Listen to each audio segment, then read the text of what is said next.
Student of class 5th। आज हम हमारा नया चैप्टर 6 जिसका नाम है सीड बिकम अ प्लांट। क्या नाम है बच्चों? Seed become a plant. इसका मतलब होता है कि जब एक सीड यानी एक बीज जो होता है उससे पूरा पूरा एक पेड़, एक प्लांट, एक पौधा किस तरीके से उगाया जाता है, कि एक छोटा सा बीज एक पौधे में कैसे कन्वर्ट होता है, इन सब के बारे में हम इस चैप्टर में पढ़ेंगे। और ये हमारे सीड बिकम अ प्लांट जो हमारे चैप्टर का नाम है, उसका मतलब यही बनता है कि एक छोटे से बीज से एक पौधा किस तरीके से बनता है।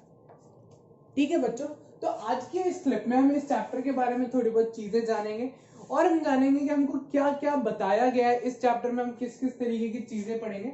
हम इस चैप्टर को बुक से रीड करते हैं, बुक से रीड करते करते आप भी मेरे साथ रीड करिए और हम वर्ड टू वर्ड हर चीज को समझते हैं कि हमको किस तरीके से चीजें बुक में बताई गई। Let's get started. Seed become a plant हमारे चैप्टर का नाम है। You have learned about plant in previous classes। आपने प्लांट के बारे में बच्चों पिछली क्लासेस में पढ़ा होगा, 4th क्लास में आपकी, कि किस तरीके से एक प्लांट उगता है, किस तरीके से प्लांट हमको अलग अलग फूड देता है, उन सब के बारे में। These are very useful for us। Different parts of plant are used as a food। अब क्या होता है, अलग अलग प्लांट्स के अलग अलग पार्ट हर तरीके से खाने के मतलब में हम यूज करते हैं। कई सारे प्लांट्स में हम रूट उनकी खाते हैं, कई सारी चीजों में हम स्टेम उनकी खाते हैं, कई सारी चीजों में हम फ्रूट खाते हैं। अगर मैं आपको एग्जांपल समझाऊंगा तो आपको बहुत आसानी से समझ में आएगा। जैसे हम जब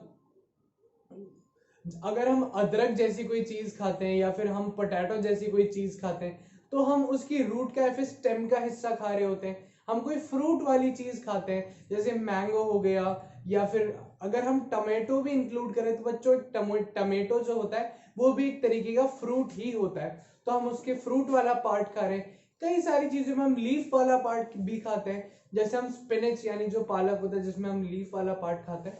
तो हर प्लांट के अलग अलग जगह से हमको अलग अलग तरीके का फूड मिलता है। तो ये हमको इस लाइन में बताया। इसके बाद में हमको क्या गिवन है? इसके बाद में हमको गिवन है process of becoming a new plant. एक नए, अभी बच्चों जो हमको प्रोसेस समझाना चाह रहे हैं, क्या प्रोसेस समझाना चाह रहे हैं, ये हमको एक छोटे से पौधा जो किस तरीके से उगता है या फिर छोटा पौधा क्या होता है उसकी प्रोसेस हमको स्टेप बाय स्टेप समझाना चाहते हैं। तो लेट्स गेट स्टार्टेड। दो लड़के हैं पिंटू, एक लड़का है पिंटू और उसकी एक सिस्टर है श्रुति, उनके बारे में बताया गया। Shruti, look under the neem tree in the basil pot, new and small saplings are being seen. छोटे छोटे, वो बताना चाहता है कि छोटे छोटे नीम के बहुत सारे पौधे जैसे लग गए हैं आसपास में।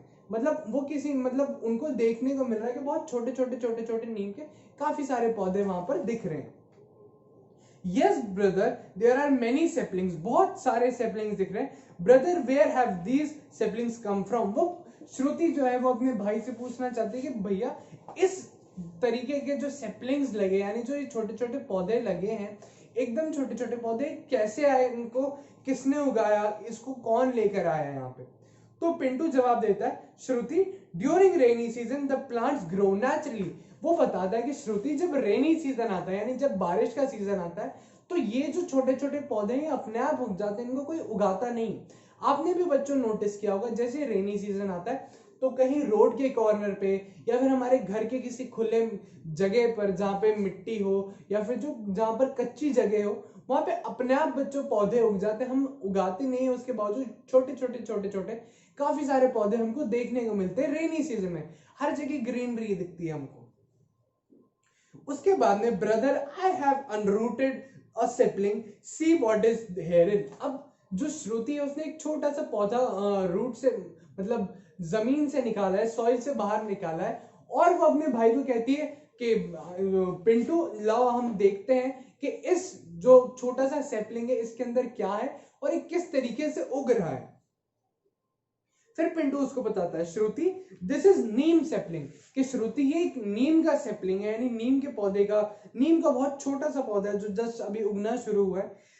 द रूट्स ग्रोइंग इन निम्बोली, और जो रूट्स यानी जो जड़ें उग रही हैं, जो जड़ें उगना शुरू हुई हैं, जो जमीन में नीचे जाएंगी, वो नीमबोड़ी आपने बच्चों, जिसे हम हिंदी में नीमबोड़ी बोलते हैं, वही तो छोटा सा जो फ्रूट जैसा होता है नीम का, उसके अंदर से जड़ें निकल रही हैं जो बाद में जाके एक बड़े प्लांट की रूट्स बन जाएंगी। This things turn which into the sibling and called a tree. अब जब ये बच्चों ये पौधा जो है काफी बड़ा हो जाएगा, ये प्लांट जो है सेपलिंग जो छोटा सा पौधा है, जब ये काफी बड़ा हो जाएगा तो इसी को ही हम उसका नीम का ट्री बोल देते हैं। Plant it back into the soil. तो आपने अगर इसको देख लिया हो तो आप इसको वापस से इसकी मिट्टी में गाड़ दें। बच्चों अगर आप अपनी बुक में भी देखेंगे तो बुक में भी आपको जरूर देखने को मिलेगा कि इस तरीके के सेपलिंग्स भी आपको दिख रहे हैं कि ABCD 4 फोटोज जैसे हमको गिवन है कि ग्राम बीइंग स्प्राउटेड। अब ये छोटा सा एक चने का पौधा, चने का एक बीज जैसा है, जिसके अंदर से ऊपर की तरफ से हमको छोटा सा एक पेड़ निकलता हुआ दिख रहा है और नीचे की तरफ से थोड़ी थोड़ी रूट्स निकलती हुई दिख रही है। जैसे जैसे ये समय निकलता जा रहा है, ये जो पौधा है ऊपर का वो भी बहुत बहुत छोटा पौधा भी हम इसको नहीं कह सकते, सेपलिंग जिसको हम बड जैसा कहते हैं, वो छोटा सा इसमें से निकलता है। और वही देखिए ये लास्ट D फोटो में थोड़ा सा बड़ा हो गया और रूट्स भी थोड़ी स्ट्रांग हो गई है। तो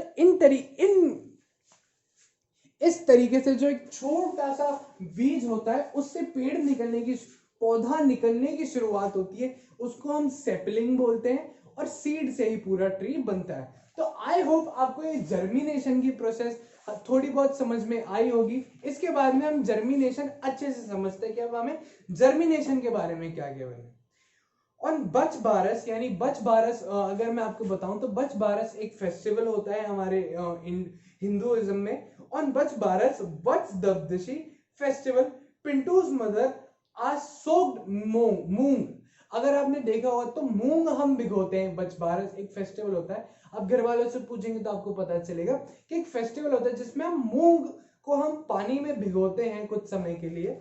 उसके बाद में मूंग मोट एंड ग्राम्स आर टाइड, और उनको भिगोने के बाद एक कॉटन के कपड़े में बांध दिया जाता है थोड़ा गीला करने के बाद। When next morning she took them out to worship, Shruti was surprised। और जब अगली मॉर्निंग उन्होंने धो के उस कपड़े को सुखा दिया था और अगली मॉर्निंग जब श्रुति ने उसको बीज को देखा, यानी जब पिंटू की मदर ने जब ये सब चीजें की थी और श्रुति ने जब अगले दिन वो उठ के देखा, वो पूरी रात वो कपड़ा हल्का से गीला मूंग मोट और जो उन्होंने डाला था वो टांगा हुआ था, तो जैसे श्रुति ने उसको अगले दिन देखा तो काफी शॉक हो गई। अब शॉक क्यों हो गई? Mother what is this white thread like which has come out of moong. अब वो पूछ रही है कि मदर ये व्हाइट थ्रेड लाइक जो मूंग के बाहर से निकल रहा है, यानी मूंग का जो एक छोटा सा बीज है, ये बीज जैसा है, इसके अंदर से जो व्हाइट कलर की चीज ऐसी छोटी सी निकल रही है, ये क्या है? ये चीज क्या है? वो ये जानना चाहती है कि मूंग के बीज में से एक छोटी सी व्हाइट कलर की एक जो थ्रेड जैसा है, जो धागा जैसा है, वो क्या निकल रहा है? तो पिंटू उसको जवाब देता है दिस इज रूट ऑफ मूंग। के श्रुति ये एक रूट की, जो मूंग जो है वो उसकी रूट छोटी सी निकल गई है उस बीज में से। When a seed is placed in wet soil or soaked and tied, root come out of it. Later, complete plant comes out of it and it is called germination. You can also try this. तो जब क्या होता है, जब हम उसको थोड़ा से गीले में रखते हैं या फिर बच्चों अगर हम कोई बीज भी अगर जमीन में डालते हैं, बीज भी हम अगर मिट्टी में खोद के डालते हैं, तो बीज जब हम उसमें डालते हैं उसके अंदर हमको पानी डालना पड़ता है, उसके बाद बीज ग्रो करता है। तो क्या हुआ यहाँ पे भी, उन्होंने मूंग मोट ये सब चीजें डाली तो वो भी छोटे छोटे बीज थे, ठीक है। जब उन्होंने उसको पानी में भिगो के रखा और अगले दिन तक का वेट किया तो छोटा सा रूट का हिस्सा बच्चों बाहर आ गया। ये क्या है? रूट का हिस्सा है। किसका हिस्सा? रूट का हिस्सा। अगर रूट का हिस्सा बच्चों इसमें से बाहर आ गया है और अगर हम इसको, वो कहना चाह रहे हैं कि अगर हम इसको थोड़ा समय और दें तो इसके अंदर से मान लीजिए यहां से रूट निकलनी शुरू हो जाएगी कुछ समय बाद, और यहां से ही उसके अंदर से एक प्लांट निकलना, पौधा निकलना शुरू हो जाएगा जिसमें अलग अलग लीव्स उगा करेंगी। ये एक छोटी सी चीज उसमें उसने बताने की कोशिश की कि जब भी ऐसी कोई चीज होती है तो ऐसा छोटा सा उसमें पौधा निकल जाता है। तो ये है कि एक तरफ से उसमें रूट निकल गई और एक तरफ से उसमें से प्लांट निकल जाएगा, कुछ समय तक उसको ऐसे रख दिया जाए। तो बच्चों ये जब छोटी सी रूट और छोटा सा प्लांट निकलने की प्रोसेस होती है, यानी जो क्रिया होती है, उसको हम क्या बोलते हैं बच्चों? जर्मिनेशन। क्या बोलते हैं? जर्मिनेशन। तो आई होप, मुझे लगता है कि आपको अच्छे से समझ में आया होगा कि बच्चों जर्मिनेशन क्या होता है, जर्मिनेशन की प्रोसेस किस तरीके से वर्क कर रही है यहाँ पे। इसके अलावा हमने आज जो पढ़ा है, यानी जो सेपलिंग पढ़ा है, जो छोटा सा जो पौधा होता है, उसके बारे में हमने ये चीजें पढ़ी हैं। तो ये दोनों चीजें मुझे लगता है कि आपको आराम से क्लियर हुई होंगी कि हमने किस तरीके से एक छोटे से पौधे से एक थोड़ा सा बड़ा पौधा और पानी में हल्का सा भिगो के मूंग और मोठ को कैसे एक पौधा बनाया। तो इस तरीके से बच्चों प्रोसेस होती है। इसके बाद की चीजें हम हमारी नेक्स्ट क्लिप में पढ़ेंगे। Thank you.